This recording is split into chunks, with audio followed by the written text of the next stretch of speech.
Hey guys, this is the TM AK with the B30 Zenitco furniture, and it also has a Vortex UH1 replica.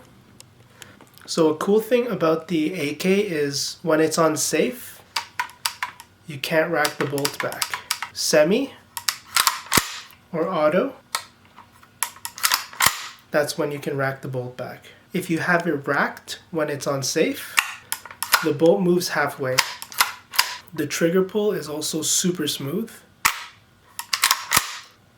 Unique thing about the AKs is you can't just put the mag in like this, push it forward and rock it back until it locks. And you can't just push this button, the mag won't fall out. You have to actually push the button and rock it forward. If you rack it back and it's not on the dry fire mode, the hammer will drop. But if you take out the mag, rack it back, put the mag in, it will fire a round, but the next round will be the hammer drop. And this is when it's on the non-dry fire mode. When you have it on the dry fire mode, of course, it will just keep firing.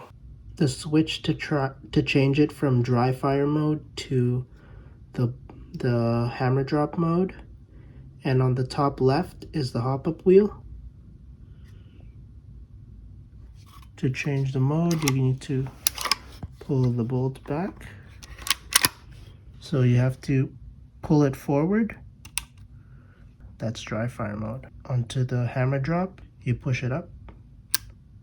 You rack it back, firing pin goes.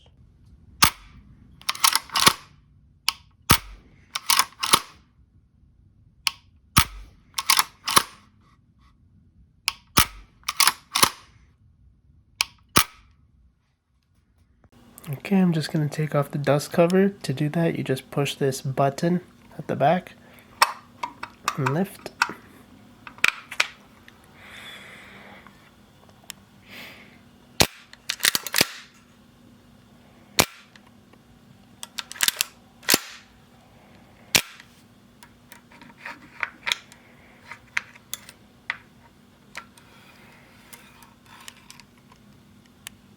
This is the internal workings of the TM AKM GBBR. Pressing the trigger, racking it back.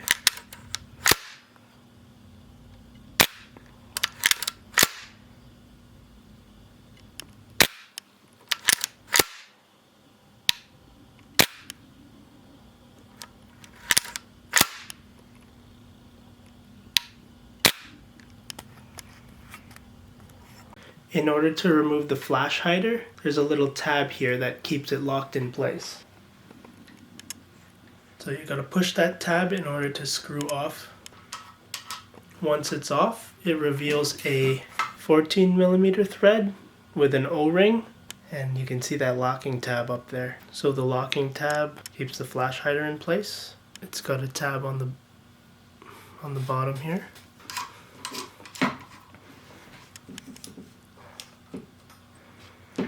And then this tab locks in place, so then you can't move it. Taking a look at the mag.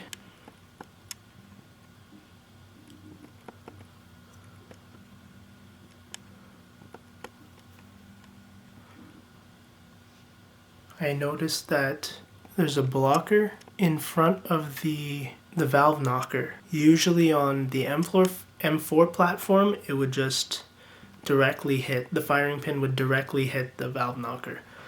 But on the AK, I guess there's like a blocker. It has this weird door in the back of the stock. But pretty much in that door, there's a Phillips screw.